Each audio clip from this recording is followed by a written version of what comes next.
আসি পরবর্তী খবরে। আসন্ন নির্বাচনের আগে হাইলাকান্দিতে বড় রাজনৈতিক অগ্রগতি। কংগ্রেস ও এআইডিএফ এর প্রায় 400 কর্মী এজিপিতে যোগদান। এজিপির যুব পরিষদের রাজ্য সভাপতি জিতু বারকরিয়ান এই উপস্থিতিতে হাইলাকান্দির 4টি ভিন্ন স্থানের 4টি সভার আয়োজন করা হয় এবং ওই সভাগুলিতে নতুন সদস্যরা আনুষ্ঠানিকভাবে এজিপিতে যোগ দিয়ে অসমে এনডিএ সরকারের উন্নয়নমূলক কাজের প্রতি সমর্থন জানান। নতুন সদস্যদের দলীয় গামছা পরিয়ে স্বাগত জানান এজিপির যুব পরিষদের নেতারা এবং এজিপির টিকিট প্রত্যাশী কামরুল ইসলাম চৌধুরী। উল্লেখ্য, আসন্ন বিধানসভা নির্বাচনের জন্য হাইলাকান্দি জেলার আলগাপুর কাটলিছড়া বিধানসভার আসনটি এজিপি দাবি করছে এবং এই আসনের জন্য একাধিক প্রার্থী টিকিটের আশায় রয়েছেন। তাদের মধ্যে কামরুল ইসলাম চৌধুরীকে অন্যতম প্রার্থী হিসেবে ধরা হচ্ছে। আজকে এখানে প্রায় আমরা দেখছেন যে প্রায় 100 জন মানুষের উপরে আমরা জয়েন হয়েছে, প্লাস আরও বহুত মানুষ আমরা মানে তারা জয়েন করতা। প্লাস এর আগে আমরা ডামছড়াতে একটা মিটিং হয়েছে, ইনও যারা মানুষ আছেন এরাও মানে এজিপির প্রতি আস্থা দেখাইছেন। এরপরে আমরা বিসিনজাত আজকে একটা মিটিং হয়েছে, এই মিটিংও প্রায় আমরা 300 মানুষ জয়েনিং করছেন। ডিস্ট্রিক্ট কমিটি আমরা প্রেসিডেন্ট আসলাম। গতিকে ওভারঅল যদি দেখা যায় যে যেটা দেখা যায় যে এক সময় হাইলাকান্দি ইউডিএফ দলের একটা মজবুত ঘাটতি আসলো গত 10-15 বছর যদি দেখতে চাই। আপনার দেখবা যে হয়তো প্র্যাকটিক্যালি আজকের থেকে 6-7 মাস আগে দেখা গেছে যে হাইলাকান্দির মুসলিম সমাজে বা মুসলিম মানুষ যারা ইউডিএফের যারা ভোটার আছে দেখা গেছিলো যে একটা ফ্লো কংগ্রেসের দিকে গেছে, যেটা সত্য কথা। কিন্তু গত 10-15 দিন থেকে বিভিন্ন কারণে, আর যেহেতু সরকার আবার বিজেপি হইব, হিমন্ত বিশ্ব শর্মা মন্ত্রী আবার মুখ্যমন্ত্রী আবার হইবা, অতুল বরা আবার মন্ত্রী হইবা, কেশব মহন্ত আবার মন্ত্রী, সাধারণ যারা জনগণ এরা এই কথাটা বুঝিয়া উঠছেন। গতিকে সাধারণ জনগণের যে সেন্টিমেন্ট, যেটা আমরা গ্রামেগঞ্জে গিয়া যেটা বুঝছি, সাধারণ জনগণের কথা হইল যে আসামে হিমন্ত বিশ্ব শর্মার নেতৃত্বে যে উন্নয়ন হয়েছে এই উন্নয়নের তারাও পার্টিত। খবর সম্পর্কে আরো বিস্তারিত জানবো। এই মুহূর্তে আমাদের সঙ্গে সরাসরি রয়েছে আমাদের প্রতিনিধি নীলাৎপল দেব। নীলাৎপল, যে খবর উঠে আসছে একবারে নির্বাচনের আগে বড়সড় রদবদল, কংগ্রেস এবং এআইডিএফ এর প্রায় 400 কর্মী যোগ দিলেন অগপতে, কি বলবে বিষয়টি নিয়ে?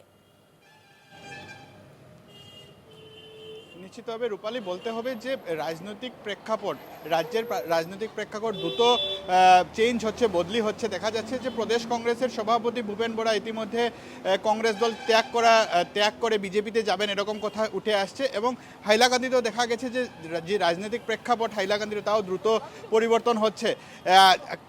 গতকালকেই দেখা গেছিল যে 4টি সভা হয়েছে অসম গণ পরিষদের, এবং এই 4টি সভাতে দেখা গেছে অনেক সংখ্যালঘু যারা সদস্য ছিলেন পূর্বে কংগ্রেসে বা এআইইউডিএফে, তারা এজিপির দলে যোগদান করেছেন।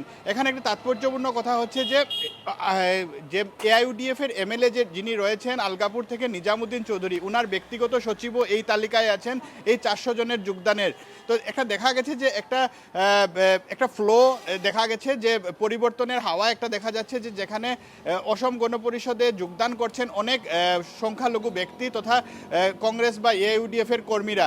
এখানে আরেকটা কথা বলতে হবে, মুখ্যমন্ত্রী ইতিমধ্যে ঘোষণা করেছেন যে অনেক সংখ্যালঘু বিধায়ক হয়তো বা এজিপিতে না হলে বিজেপিতে যোগদান করবেন, এবং সেখানেই দেখা গেছে যে সংখ্যালঘু কর্মীরাও বা সংখ্যালঘু যারা ব্যক্তিরা রয়েছিলেন বা সংখ্যালঘু যারা কংগ্রেস বা এআইইউডিএফ এর কর্মীরা রয়েছেন তারাও শিফট করছেন, এনডিএতে যোগদান করছেন। কালকে যেটা সভা বম্বুটিলাতে অনুষ্ঠিত হয়েছিল আলগাপুর থানার অন্তর্গত, সেখানেও দেখা গেছিল যে অনেক সংখ্যালঘু ব্যক্তি এনডিএ সরকারের উন্নয়নমূলক প্রকল্পের প্রশংসা করছিলেন, এবং তাই দেখা গেছে যে তারা এই অগপতে বা এনডিএ সরকারে সামিল হতে যোগদান করছেন বলে জানিয়েছিলেন।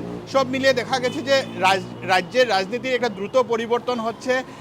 যেরকম রাজ্য স্তরে পরিবর্তন দেখা যাচ্ছে, যেখানে দেখা যাচ্ছে যে অনেক সংখ্যালঘু বিধায়ক আগামীতে এনডিএতে অর্থাৎ অসম গণ পরিষদ বা বিজেপিতে যোগদানের সম্ভাবনা রয়েছে, ঠিক এরকম জেলা স্তরে হাইলাকান্দিতেও দেখা গেছে যে একটা